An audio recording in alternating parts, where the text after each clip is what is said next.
¿Qué posibilidades hay después de estudiar en Rusia y terminar una carrera y terminar una maestría? Salió un nuevo permiso que se llama el RBPO. Te permite quedarte en Rusia 6 meses después de terminar tu estudio. Puede ser bacalaureado, puede ser maestría o puede ser doctorado o una aspirantura. Puedes quedarte 6 meses. El propósito principal, creo yo, que es poder recibir tu cartón, apostillarlo e irte de Rusia. Y el otro propósito es quedarte los 6 meses, recibir tu título, aplicar al VNG, que es la Vinna Jitelsba, que es la residencia permanente en Rusia.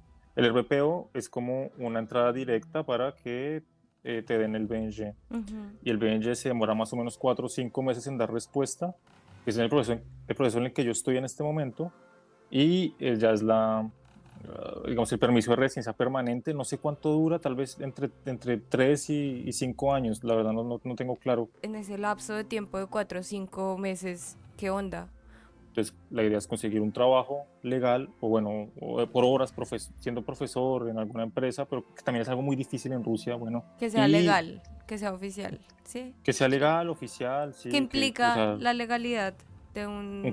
un contrato, Ok, solo, un solo eso. contrato, un contrato, un contrato avalado por, digamos, el Estado Sí, la o federación de... alguna institución o la empresa en la que trabajas. Sí.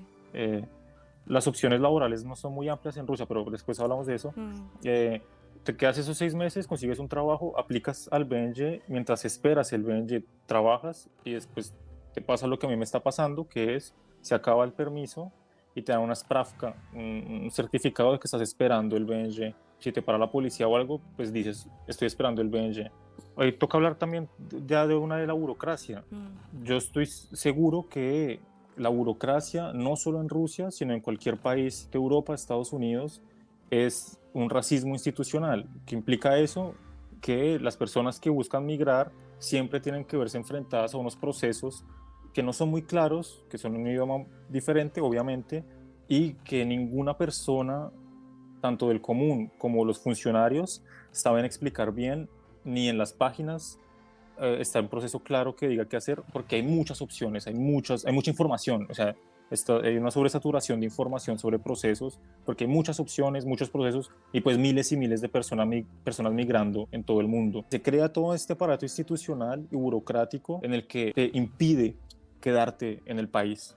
Así de sencillo. Tienes que pasar un montón de procesos para quedarte en Mm. un país. Aquí es muy difícil migrar, pero hay, digamos que opciones, entre comillas, porque recibir una visa americana es muy jodido, necesitas tener, no sé, 30 millones de pesos o 50 millones de pesos y demostrar y pedir una cita y tener un historial de viajes, un historial crediticio, un trabajo o propiedades en tu país para que tengas ese permiso, si no, no lo puedes hacer. Eso es lo que he escuchado. Bueno, en Estados Unidos, en Europa tengo amigos también en Alemania que me dicen que es aún a veces un poquito peor porque cuando aplicas a la residencia permanente tienes que tener un dinero en la cuenta del banco y ese dinero no puede salir de tu cuenta. Tiene que estar ahí y el gobierno solo te deja usar mensualmente una parte de ese dinero. Y pues acá en Rusia, es como lo que más conocemos, es un montón de procesos de primero aplicar a una universidad. Pues, la migración en Rusia, ¿cómo es? La migración en Rusia es de estudiantes. Nadie viene a Rusia porque dice, bueno, sí hay casos, pero son creo Muy que contados con pocos. los Sí, dedos de las claro, manos claro. para sobre todo latinoamericanos, si hay una empresa y tú eres un ingeniero, el hijo de puta, o Mm. un programador, lo que sea, o los presentadores de RT que hablan español que los llaman de Latinoamérica, pero pues son casos muy contados. Sí, el jugador Entonces, del Zenit, el jugador de el fútbol del Zenit de jugador, acá. el jugador Sí. del Zenit, se me Es- olvidó el nombre, Wilmar Ujú. Barrios, que lo llaman y trabaja Mm. y entonces la empresa se encarga de la burocracia, no tú. Y el momento en el que tú terminas tu contrato, tienes que salir de Rusia. No tienes, tu garantía es el trabajo. Bueno, y pues por otro lado, lo que te decía, el aparato institucional, que no es nuevo, que es desde hace mucho tiempo, es, como viéndolo en términos un poco teóricos y materiales, es un racismo institucional. Tú no puedes migrar fácil a ningún lugar porque tienes que cumplir un montón de requisitos. Puede dividir ese concepto en tres partes. Sí. Hay un, hay, un, hay, un, hay un racismo simbólico, hay un racismo material y un racismo pues, institucional. El racismo, digamos que simbólico, es tu color de piel y la forma física como tú te ves. Eso ya define mucho de las interacciones que tú hagas en un nuevo lugar, sea Rusia, Europa, Estados Unidos. Si tú eres bien moreno y si físicamente no te acomodas a un lugar, hay un racismo simbólico, o sea, Sí, tú simbólicamente, tu forma no se acomoda a esto y eso va a ser mucho más difícil. Para nosotros es muy difícil, para los africanos debe ser aún más difícil, sí. ¿sí? Un negro en No lo, Rusia. no lo, Entonces, eso es algo pues, supremamente claro, ¿no? bueno, En el trato, ¿no? Igual que en el, con el tema de los árabes también es impresionante acá la manera en la que claro, funciona ese sistema simbólico de racismo. exactamente, entonces es Ujú. simplemente, exacto, entonces está el racismo simbólico que es simplemente tu raza, Mm, la forma como te ves frente a los demás y eso define el trato y las posibilidades un poco de vida que puedes tener. Incluso en el país de origen también es un racismo pues simbólico global. ujú. El segundo racismo, que ya deja de ser simbólico, es el racismo un poco material, que es cuando directamente hay personas que te tratan mal por tu raza Ujú. o por tu país de origen. Pasa con la policía, pasa con las personas en la calle, los profesores que creen que no eres inteligente Mm, porque no hablas bien ruso, o por la forma como te ves, simplemente. mm. Y eso ya no es simbólico por la forma, sino que ya es directo, ya hay una interacción directa hacia ti como persona. Y el tercero es el institucional, que combina todo y es ahora tú siendo una persona migrante consigue una Ciudadano, registración, claro. consigue un RBPO, consigue una registración, consigue una persona que te avale. Hay otra figura que se llama la prapisca, que es la registración permanente. Ujú. Entonces tú, si tú te metes a Vito a buscar un apartamento, la mayoría de apisanias, la mayoría de descripciones No, dicen extranjeros. no extranjeros, solo aceptamos eslavos. Cuando recibir ese papel que te permite estar en Rusia te implica que es racismo, no puedes quedarte, no puedes obtenerlo. Ujú. Y si quieres obtenerlo, entonces tienes que pagar, como yo tuve que pagarle a un realtor, a un agente, para que me ayudara a conseguir una persona que me hiciera una Mm, registración. Y ahí viene otra implicación, que es la implicación, pues, como siempre, del dinero. Tienes que tener dinero para poder sobrevivir en cualquier lugar del mundo, es algo que así funciona el sistema, pero pues ahí también se mete en esa parte de racismo institucional, que es cómo funciona, y no solo en una registración, sino en los procesos de aceptación de una universidad, por ejemplo, los procesos no sé, de presentar una tesis con todos los papeleos que implican, los claro. procesos de enfrentarte a funcionarios rusos o rusos, alemanes, gringos, lo que sea. La interacción, ahí se combina todo bueno, yo voy a hablar aquí harto, y Sí. eso va a empeorar, porque yo he hecho un análisis desde mi experiencia acá en Rusia y es las mayores migraciones que hay en el mundo, en los países donde más se migra es Estados Unidos, es Alemania y Rusia. ¿Sí? Esos son los tres países que reciben más migrantes en el mundo.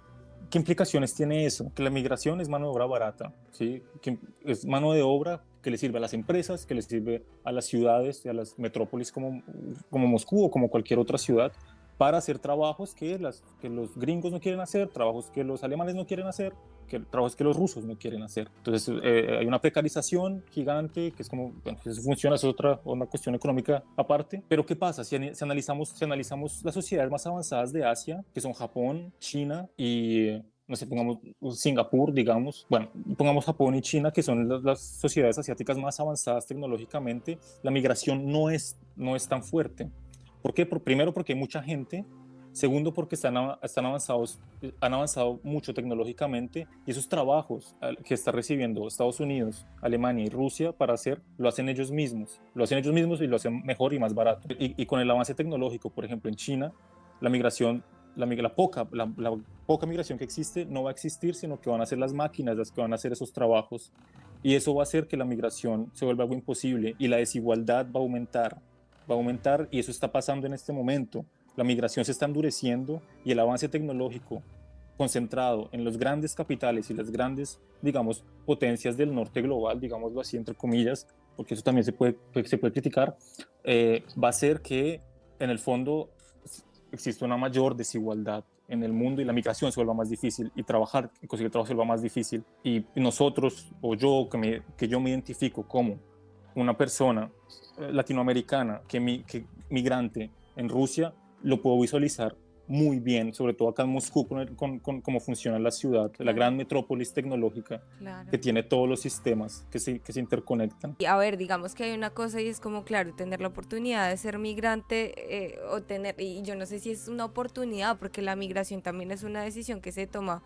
No es, digamos, este fenómeno súper cool de ahora voy a poderme tomar fotos en un lugar que se va a ver increíble, ¿no? Porque la migración también es un fenómeno que es el resultado de también una insuficiencia en el sistema del país propio, ¿no? Como de la necesidad también de buscar garantías de vida en otros lados. Tú sí ves una diferencia entre la situación, por ejemplo, de un latino, de un africano, de un árabe y de un, no sé, he conocido un par de alemanes acá, por ejemplo, tengo una amiga italiana, ¿no? Y siento que de verdad la manera en la que se consolida el fenómeno de la migración en un país como Rusia, sí responde a diferentes dinámicas. No funciona de la misma manera, aunque yo sí veo generalizado igual ese sistema de racismo del que tú hablas. Antes de definir las relaciones que existen entre las personas, hay primero que definir los tipos de migrante. Para mí yo lo generalizo porque así yo estoy, no estoy seguro, pero yo lo puedo suponer. Y podemos categorizar así muy burdamente, lo que yo hago es, hay migrantes de primera, de segunda y de tercera, ¿sí? Ujú, ¿Quién es el migrante de primera? Es la persona que viene a estudiar o trabajar en una empresa más o menos reconocida, ujú, ¿sí? Migrante de primera, que también es un poquito, que también es un privilegio, digamos. ujú, Nosotros venimos a estudiar, tenemos claro, la posibilidad de aprender el idioma y tenemos la posibilidad de adaptarnos más o menos y buscar, digamos, a quedarnos en el país. sí. Entonces, tú puedes decirlo, si eres un migrante de primera categoría, no vas a sentir el racismo tan fuerte, pero Ujú, está ahí. ujú, Es una sí. estructura social. O sea, está el migrante de segunda, diría yo, que es la persona de, por ejemplo, en Rusia, de la antigua Unión Soviética, que viene a limpiar calles, que sabe el idioma, sabe un poco la cultura rusa y se puede adaptar fácilmente a las dinámicas del Ujú. país. Que Entonces, son usualmente los migrantes de la periferia de Rusia. sí, sí, sí, Kirguistán, Ujú, Tayikistán, ok.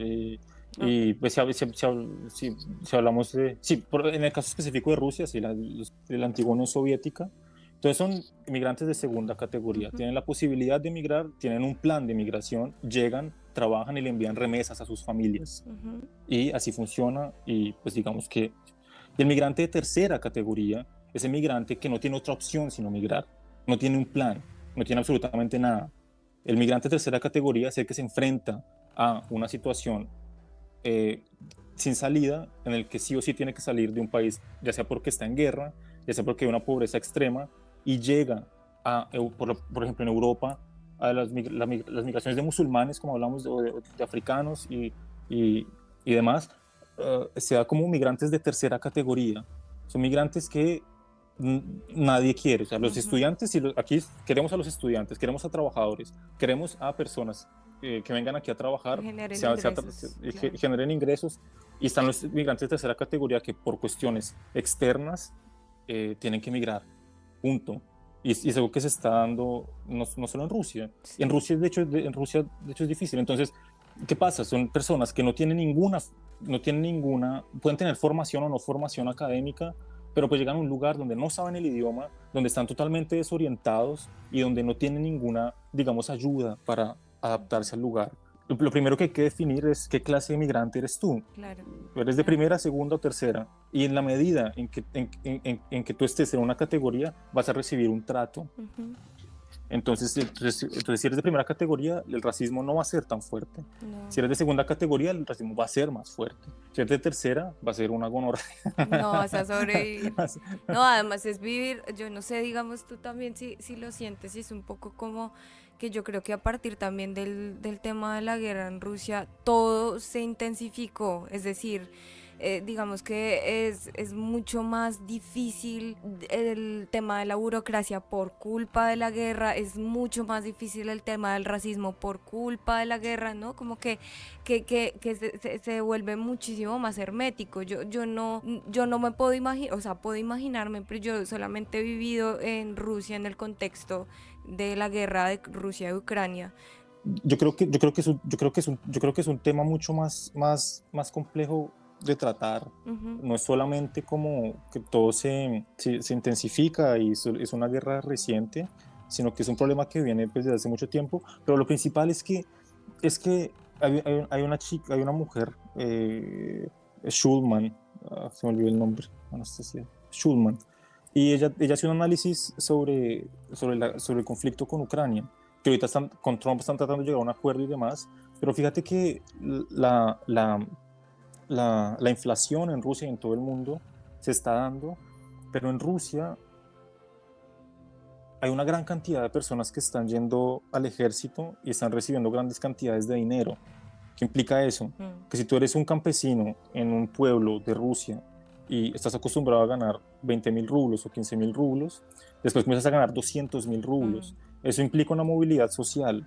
Eso es una movilidad social dentro de Rusia, Mm. porque Rusia es un sistema también. Rusia es un mini continente, prácticamente. Entonces, la movilidad social dentro de Rusia se da porque hay personas que están recibiendo mucho dinero y eso les da posibilidades de ascenso social para sus familias. Claro. Ellos reciben dinero, los hijos de esas personas están llegando a Moscú, a San Petersburgo, a estudiar, quizás si no pasan la universidad, pagando, Ujú. pagando, pagando eh, apartamentos y cuartos, y eso implica inflación y gentrificación dentro de Rusia. Eh, entonces, digamos que cuando hablamos de la guerra dentro de Rusia, no se puede catalogar como, económicamente, por lo menos, aparte de los bloqueos y demás, no se puede catalogar como es lo peor que ha pasado. No, para el ruso, para los rusos, si en una movilización hay 300.000 personas que van, 300.000 personas es un montón de gente, si esas 300.000 personas tienen un hijo, por lo menos, y una esposa, la cuestión se duplica o se triplica. Ahí ya hay Claro, más de 1 millón de personas, claro. ¿sí? ¿Qué implica una movilidad social de esa magnitud dentro de un país? Que hay un movimiento de dinero gigante, un movimiento de dinero gigante dentro de Rusia y hace que se encarezcan las cosas, pero para esas personas de facto implica una mejor calidad de vida, Ascenso una mejor social, calidad, claro, una mejor calidad de vida dentro de Rusia. Y lo otro, cuando tú hablabas del conflicto con Rusia, y digamos que también para mí fue un poco chocante, pero, pero para mí no fue tan traumático, pues porque yo siempre estaba en Moscú. Lo que yo también me di cuenta es que el conflicto no degrada a la sociedad, sino que aquí es al revés. O sea, por ejemplo, puedo poner esto claro. En Latinoamérica tenemos conflictos de narcotráfico y conflictos de guerrillas que han pasado durante muchísimos años y se están expandiendo como un virus en Ecuador, en México, países de Centroamérica. La guerra y países de Asia, digamos también, o en África, ¿sí? La guerra degrada a la sociedad. La guerra, en efecto, trae pobreza. La guerra, en efecto, trae un poco miseria y violencia en las calles. En las calles la gente roba, en las calles la gente vende drogas. En Latinoamérica estoy hablando, quizás en África también, no estoy seguro, hablo de Colombia, de países latinoamericanos. En Rusia no. En Rusia yo me siento muy seguro en Moscú. Creo que es una de las ciudades más seguras del mundo. Y aparte de eso, ahí está entrando muchísimo dinero, que hace que la gente consuma más y hay una movilidad social gigante dentro del país. Entonces es una dinámica totalmente diferente. ujú. Lo que yo vi en este proceso de Ucrania, de una u otra forma, sí hay una movilidad social dentro de Rusia y la gente se está acomodando mejor. La gente, bueno, no todos, es un análisis muy complejo de hacer, pero pues así por encima es un poco lo que ha estado pasando. Lo que percibes. ¿No? Oye, y a Sí. propósito justamente de esto que estamos hablando y de tu trabajo en el medio, que repíteme por favor, de qué va, porque Telebricks. porque no es exactamente un medio nacional, es un medio, explícame por qué involucra otros países y cómo funciona eso. Bueno, Telebricks es una empresa de medios que nació en el 2007 con la versión de ruso en un proyecto pues, de Vladimir Putin Ujú. para crear un medio de comunicación que integrara a los países del BRICS. Ahorita son 10 países y hay otros países que están siendo invitados como países socios.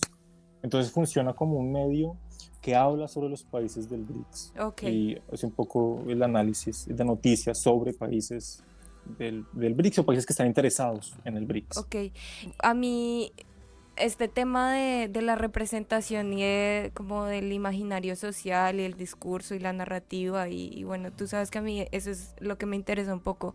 ¿Tú has visto que existe algún tipo de representación latinoamericana o algún imaginario en torno a Latinoamérica que se narre a través del medio en el que estás trabajando o no existe verdaderamente una narrativa consolidada? Yo creo que hay una narrativa latinoamericana todavía muy concentrada en el siglo XX, como que aquí la concepción de Latinoamérica es que están, bueno, la Revolución Cubana, los países aliados de la Unión Soviética, Venezuela, bueno, de Rusia, digamos, Cuba, Venezuela, pues los países de izquierda latinoamericanos.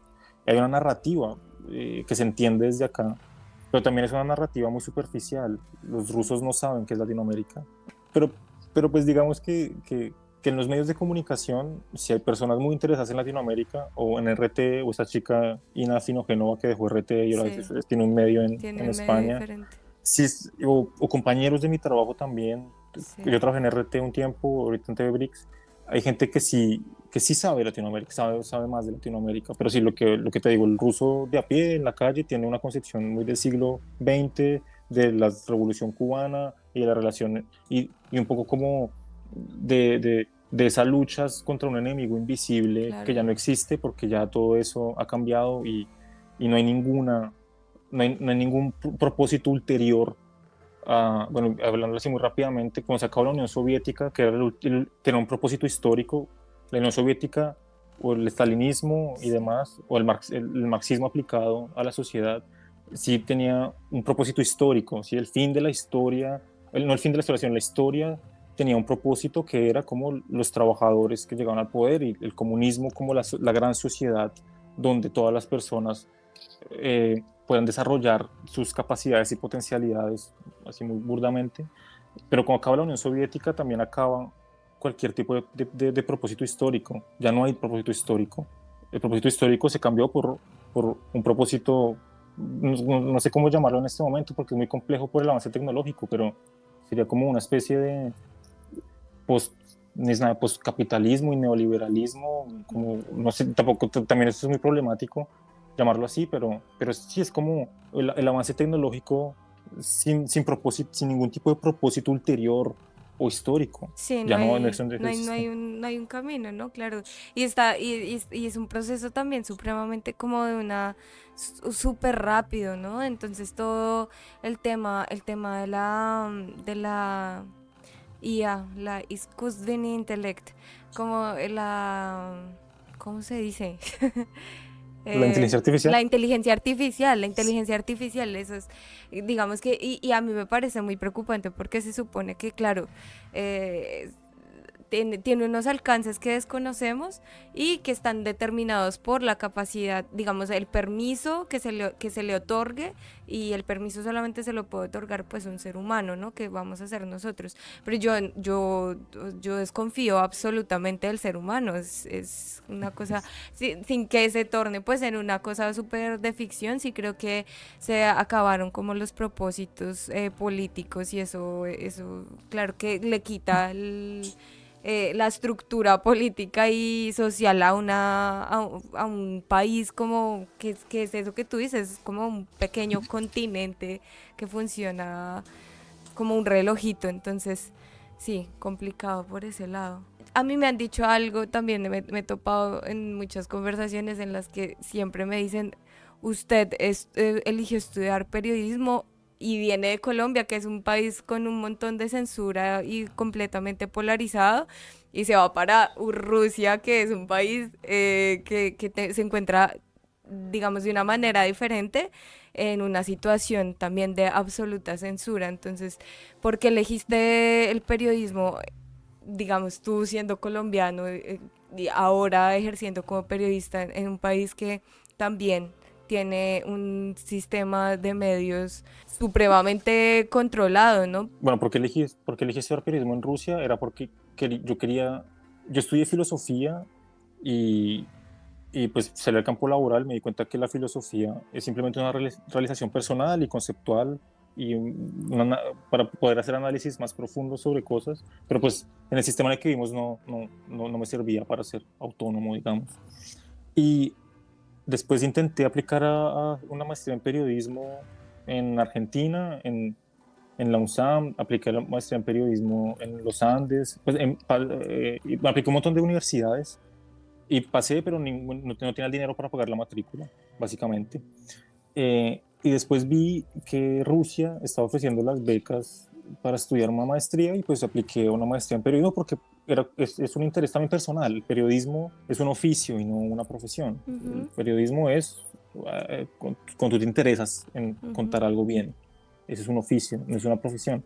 Pero bueno, que yo quería estudiar periodismo y demás. Yo hice una especialización en periodismo en Colombia, periodismo digital, y yo hice una opción en periodismo en la universidad donde estudié. Y entonces yo tenía muchas bases de periodismo. Y pues simplemente apliqué a Rusia. Digamos que el sistema de aplicación es más amigable que en otros países. El sistema de aplicación de Rusia es más amigable que en Europa, Estados Unidos, y implica mucho menos dinero, obviamente. Y pues digamos que en ese sentido yo sí quiero reconocer que Rusia sí da muchas becas a estudiantes. Estudiantes extranjeros en Rusia, yo vi las estadísticas en un video que estaba haciendo en el trabajo. Hay más o menos 500.000 estudiantes extranjeros en Rusia, que es un montón de gente, al final de cuentas. O sea, es la totalidad de estudiantes que en Colombia salen del bachillerato en un año. Claro. Entonces es un montón de gente. Claro. Los becados son más o menos 50.000. Los becados son más o menos 50.000. Y de las personas que se gradúan de extranjeros en Rusia, solamente el 4% o 5% se quedan a vivir acá. O sea que es una cifra mínima de estudiantes extranjeros que se quedan o nos quedamos a vivir. Eso por un lado. Entonces apliqué a periodismo porque quería estudiar periodismo. Y cuando llegué me hicieron la misma pregunta: ¿por qué estudiar periodismo en Rusia? Sí, pues el periodismo implica la libertad de expresión, bases democráticas, bla, bla, bla. Yo siempre he tenido un interés histórico, filosófico y literario. Ese es mi gran interés en general, no tanto el periodismo. Y me di cuenta que el periodismo acá es estudiar historia rusa, es estudiar literatura, es estudiar obras de teatro. Y yo creo, y eso me gustó mucho, pero pues lo que nos pasa a muchos, vamos a la universidad sin entender el idioma muy bien, entonces tenemos muchos vacíos conceptuales, salimos de la universidad sin aprender mucho por lo que hablamos, ¿sí? La estructura institucional y demás y de nuestros países. Pero bueno, me gustó en la práctica, en el camino, ya entrando con todos los problemas que implica la maestría, que no se maneja un discurso sobre la tecnología y entonces el periodismo en tercera dimensión y tienes que hacer unos documentales muy pros, no sé qué, bla, bla. Simplemente nos sentábamos en muchas clases a estudiar literatura, a estudiar historia, a estudiar filosofía, y me encontré con un par de profesores que estoy muy gratamente sorprendido con ellos. Son personas muy inteligentes, ellos podían hablar de memoria sobre historia, sobre literatura europea, occidental, digamos, y asiática, euroasiática, horas, y yo me quedaba escuchando lo que entendía en ruso. Entonces por ese lado también me gustó que la academia está alejada de ese discurso, llamémoslo, hipertecnológico neoliberal de Europa, y bueno, llamémoslo academia occidental, entre comillas, todo, voy a poner todo entre comillas porque no es tan así, pero bueno, por ese lado. Y por otro lado, también es como el choque. Mis bases en periodismo en Colombia, que es un periodismo gringo, y yo sí creo que el periodismo gringo es muy bueno, sobre todo porque hay mucho periodismo, no solo de periódicos y noticias de guerra, sino que hay mucho contenido de revistas literarias, revistas sobre música, revistas sobre... Ese es mi gran interés, el periodismo cultural. Yo sí creo que los gringos nos llevan años luz en esa parte, y acá no se maneja eso, ¿sí? Como que el periodismo siempre... El periodismo es... La definición que me dieron de periodismo a mí en la universidad es: el periodismo es la parte que incomoda al poder y que está en pro de la democracia. Pero eso también se puede criticar. ¿A qué costo incomodas al poder y a qué costo deseas la democracia? Claro, Qué tipo de democracia? claro. Antes de decir eso es como, ¿qué tipo de poder buscas incomodar? ¿Y qué tipo de democracia estás defendiendo? Ujú.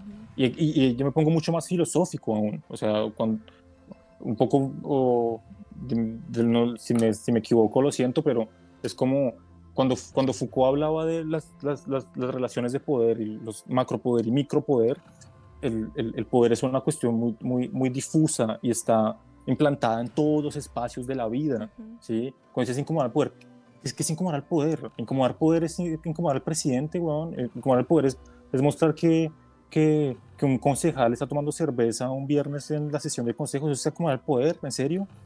O sea, yo me preguntaba mucho eso en mis clases de periodismo en Colombia. Y lo otro es como el periodismo está en pro de la democracia. Ok, ¿qué tipo de democracia? Ellos, ¿qué es la definición de democracia? La democracia es poder tener libertad de expresión, poder tener propiedad privada, y un poco el discurso liberal, Ujú. pues filosófico, la libertad, la igualdad y la propiedad, un poco a John Locke. Y decía, bueno, eh, pero ¿qué significa? Son palabras vacías, no hay nada concreto en eso.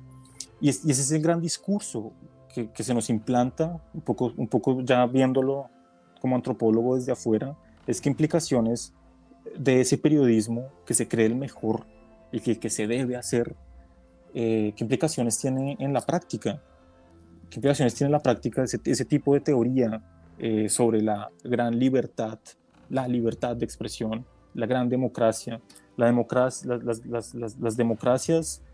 Y pues yo tengo un profesor de filosofía que se llama Sergio de Subiría, decía, muchas de las más grandes masacres del mundo han sido en nombre de la democracia. Ujú. Entonces, ¿qué tipo de democracia estás buscando?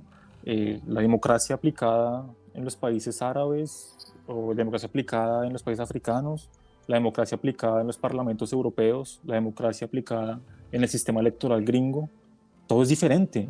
No se puede unificar los sistemas políticos, los sistemas académicos como una generalidad vacía que simplemente nos hace sentir mejor con nosotros mismos, Ujú. pero que en la práctica no funcionan.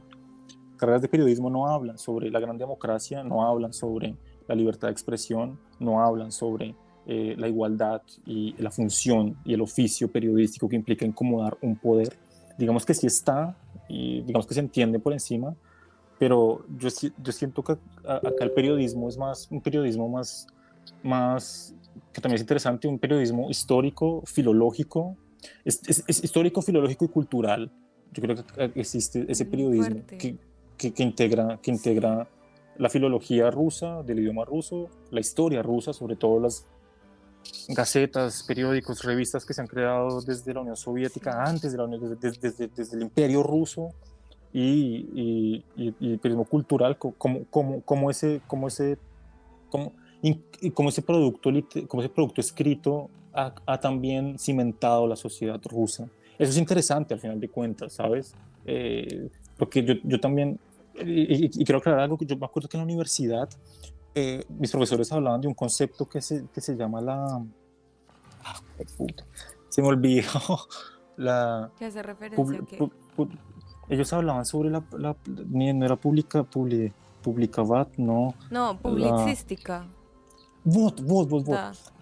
Defíneme tú la publicística, Manuela. Es muy curioso porque de hecho yo estaba en este proceso como de traducción que uno todo el tiempo está haciendo mentalmente, ¿no? Como, y yo tenía ese lío conmigo misma porque yo traducía en mi cabeza publicística a la publicidad, pero la publicística es una cosa bellísima, ¿no? Es el periodismo de investigación, el periodismo de cultura, y me parece muy importante que acá tenga un nombre, ¿no? Que acá le...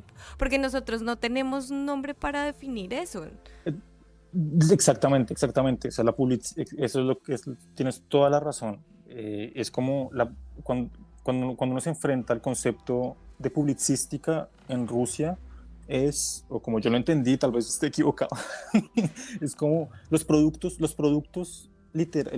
escritos que tienen una función en, en el espacio o académico o periodístico, Sí. informativo, cultural y pues en el fondo material del país. Ese es un concepto muy potente al final de cuentas, es un concepto muy potente porque, porque integra, integra la escritura como, como, como un campo muy amplio, muy amplio Claro. y que tiene muchos sentidos en la sociedad rusa. Ese concepto no existe, por lo menos en el periodismo, digamos, occidental, europeo, digamos, o gringo. Qué manera se filtra la información y de qué manera se elige qué se puede mostrar y qué no, y por qué pasa esto en estos dos fenómenos como actuales que están todo el tiempo en las pantallas de las casas, ¿no? Como en todo lado. Uno, si no estoy mal, en este momento los países que tienen el total control de Internet es China, obviamente. China tiene control total sobre el Internet, sobre lo que la gente puede ver y puede usar. Rusia está copiando ese sistema. O sea, Rusia, en efecto, controla Internet. Entre comillas, porque pues también uno usa un VPN y usa redes sociales y demás, pero obviamente hay un interés ideológico. Yo creo que nosotros no lo vemos tanto como extranjeros, porque yo sí sé que en canales de Telegram sí se ve la guerra cruda Claro. del conflicto. Y Telegram es una plataforma que en Rusia es, yo creo que si no es la que más, ¿no? Sí, Informa. Telegram es la gran red social rusa. Uno, porque la inventó un ruso, entonces están orgullosos de su aplicación, y porque en efecto su sistema de encriptación es de los mejores que existe. Entonces todo el mundo la usa y funciona como medio de comunicación, para enviar mensajes a la mamá, para ver videos de gatos y para informarse en general de lo que está pasando. Entonces digamos que sí, hay un interés ideológico, entonces pues mediáticamente no se muestra mucho y no se sabe muy bien los datos, que es una herencia de la Unión Soviética o de países que en donde rige el comunismo un poco, donde la información primero tiene que ser avalada por el gran poder institucional. Eso por un lado. Entonces digamos que en principio hay un interés ideológico sobre qué es lo que la gente puede ver y no ver. Hay un carácter técnico, el control de las redes y de Internet, que sí, pues los sistemas de Rusia, Yandex es un ejemplo muy bueno de eso, todo el mundo acá usa Yandex, o VK, lo que sea, Que el Facebook Yandex es ruso, el Google ruso, ¿no? el Google ruso, sí, sí, sí. Y pues VK, el Facebook ruso también, bueno, es como es la copia de los sistemas de Internet de Estados Unidos, digamos. Bueno, entonces está el aspecto ideológico, el aspecto técnico, y pues yéndose más profundamente, es como podemos preguntarnos qué interés tiene mostrar y no mostrar algo. O sea, qué efectos sociales tiene mostrar y no mostrar.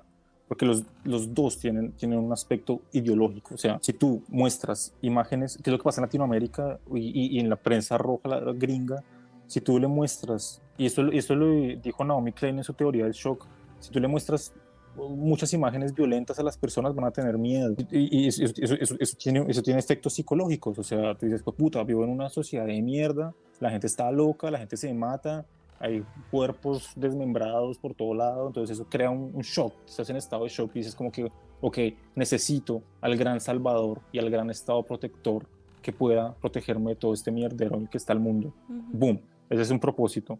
Y por otro lado, el no mostrar también tiene un propósito para un poco lo mismo. Es como que, ok, nosotros estamos controlando todo, estamos ganando, la situación está bajo control, bla, bla, bla, hasta que, no sé, se totean una hidroeléctrica y un pueblo se inunda.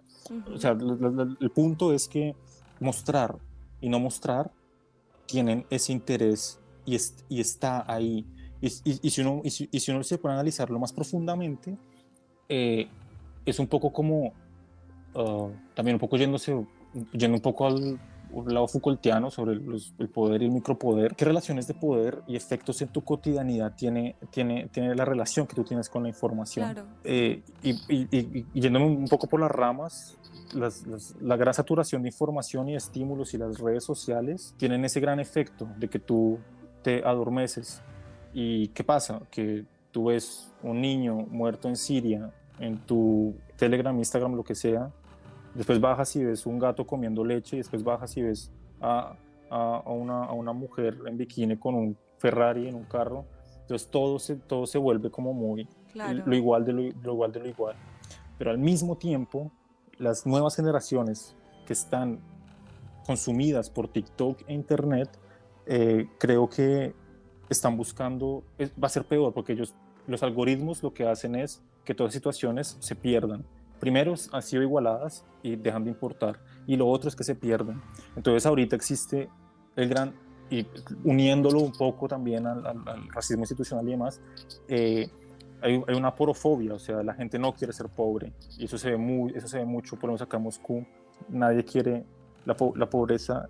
Las nuevas generaciones, lo que yo siento es como que las redes sociales y TikTok y todas estas reels y demás muestran un montón de estilos de vida productivos y bonitos y todo limpio y apartamentos súper lujosos y carros una chimba y ropa una chimba y libros una chimba, pero lo único que hace eso es esconder, digamos, la gran realidad en la que sigue el mundo, y es un poco la gran desigualdad, las guerras, los problemas migratorios, el calentamiento global y pues los problemas que pasan en cada sociedad. De una, digamos, una observación, pero también es una invitación a que me digas tú qué piensas, porque estoy completamente de acuerdo, me parece macabro que la gente considere que compartir una imagen de un niño sufriendo y sin querer ser gráfica en mi insinuación, porque lo que he visto ha sido, yo evito y no creo que tenga que ver con indiferencia, sino que tiene que ver justamente con un pavor absoluto, con una angustia a deshumanizarme, porque yo creo que el compartir también hay como un morbo inconsciente muy grave detrás de pues todo ese, el publicar. Eh, no, además que eso no es activismo político, ¿no? Eso no, o sea, compartir una imagen supremamente gráfica de la guerra no me parece la manera en la que la gente se despierte, no sé, ni se conmueva, ni realmente entienda lo que implica la guerra. Pues como periodistas creo que tenemos, eso es un dilema ético muy grave, eso es un dilema ético muy hijo de puta, porque claro, de qué manera representa y la responsabilidad que tiene eso es justamente, puede ser contraproducente, es contraproducente. El compartir imágenes gráficas de la guerra también tiene una cuestión muy narcisista, o sea, narcisista en el que yo quiero ser protagonista de algo que no tiene nada que ver conmigo, Claro. ¿sí? Yo soy protagonista de una guerra o de un niño que no tiene nada que ver con mi cotidianidad ni con mi vida, pero simplemente quiero figurar porque yo me creo la estrella de mi vida en redes sociales. Así es como funciona. Y no tiene ninguna utilidad, es simplemente es alimentar un poco el ego y sí, como la guerra mostrada por televisión. Hay muchas películas sobre eso. Es el gran dilema ético, y las preguntas éticas se dan en que la guerra se vuelve un método de entretenimiento más. Y sí, es pavoroso, o sea, tú lo Sí. dijiste muy bien, es como estamos entreteniéndonos con la guerra y el sufrimiento de los demás. Y Susan Sontag, que escribió este libro sobre la fotografía, es eso, las redes sociales simplemente son creernos actores y estrellas de nuestra vida aburrida. Y entonces tú compartes niños para que la demás gente lo vea y diga, oh, tú también participas en esa guerra que no tienes absolutamente nada que ver. Y pues ¿qué, ¿qué puedo decir? O sea, eso a nivel más psicológico, pero o sea, aparte de los aparatos ideológicos, institucionales y pues económicos que existen en el mundo, pues también hay una parte de subconsciente y psicológica que nos lleva a informarnos de esa forma. La academia de la cátedra y del compartir y del de opinar eso yo no lo he sentido acá en Rusia. Yo no lo he sentido, no sé cómo fue tu experiencia académica en la Ok. universidad. La crítica general es que la academia está bien caduca, o sea, o sea, Está no solo en muriendo. Rusia, En general, sino a en nivel. general, o sea, a nivel mundial. ¿Qué es la academia? La academia es un montón de profesores que llegan a una plaza de universidad después de hacer un doctorado y postdoctorado y tienen que escribir mensualmente 5 artículos que leen 3 pares académicos y nadie más, punto, Sí. así funciona. Y entre más complejo lo hagas, pues eres mejor, y entre menos personas lo entienden, pues también es mejor. Hablemos de ingenierías o tal vez puedas separar las artes y la programación. Voy a separar esas dos ramas, la música, artes y programación, que si tienen un impacto real, material y académicamente son muy buenas. Pero lo demás no, lo demás está bien caduco. O sea, la academia es un sistema anticuado donde hay un montón de personas que se alimentan a sí mismos como una especie de serpiente que se muerde la cola y sigue y sigue y sigue sin que nadie sepa qué están haciendo, y es súper, súper costosa mentalmente, psicológicamente, económicamente, y que no tiene ninguna, digamos, no ninguna, pero tiene muy pocas repercusiones en la vida cotidiana de las personas. Esa es la academia. Y eso me pasó en Colombia, eso también me pasó acá en Rusia, que en esos términos no se diferencia mucho la academia, ¿sí me entiendes? En esos términos, en ese marco académico en el que funciona los pares académicos, las publicaciones, las revistas científicas, las investigaciones, super pro que hablan con un montón de conceptos y solamente son personas que se citan y se citan y se citan a sí mismas en una especie de hoyo sin final. Sí. Esa es como la primera crítica a la academia en general. Ahora, por otro lado, la, la, la crítica que le hago a la academia, ¿cómo decirlo?, latinoamericana, bueno, voy a hacer una crítica de una salvedad, eh, es, es que la academia es muy costosa económicamente. Ujú. En Latinoamérica, en Estados Unidos y bueno, en Europa es mayoritariamente pública, pero en algunos países de Europa también.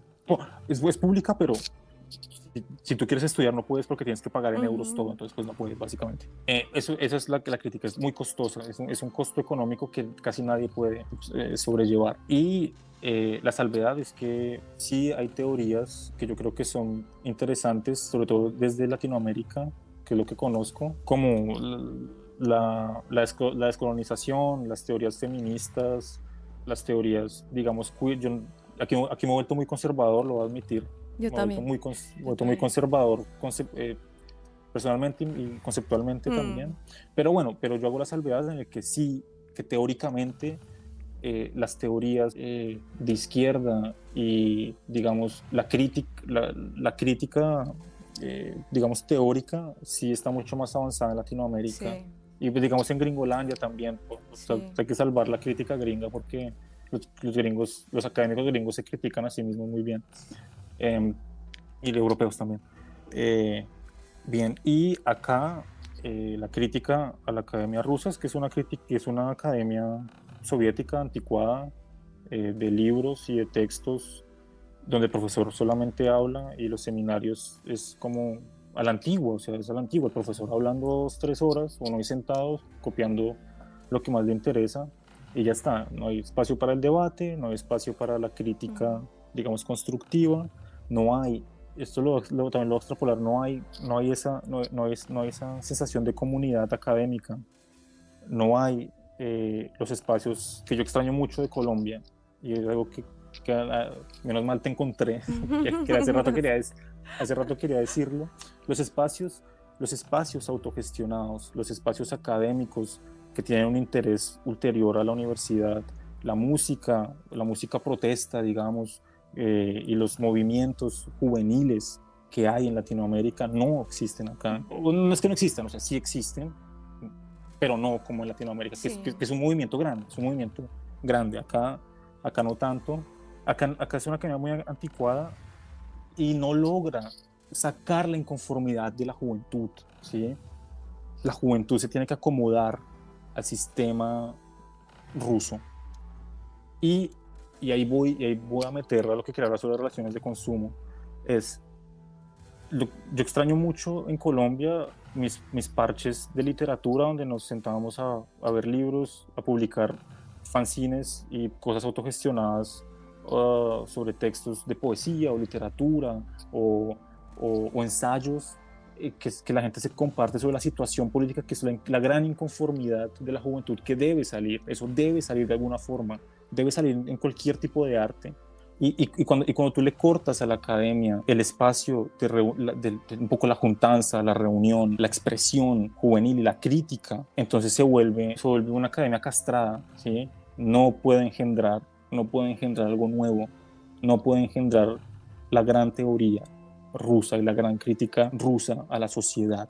La institución académica universitaria en Rusia lamentablemente no tiene ese gran despliegue de inconformismo y creatividad juvenil. Y eso también fue, digamos, un poco la decepción que me llevé de, eh, no de mis compañeros de maestría, sino de la gente pregrado, o sea, de la gente, de los jóvenes que están, De eh, acuerdo. que están buscando un futuro diferente para la sociedad.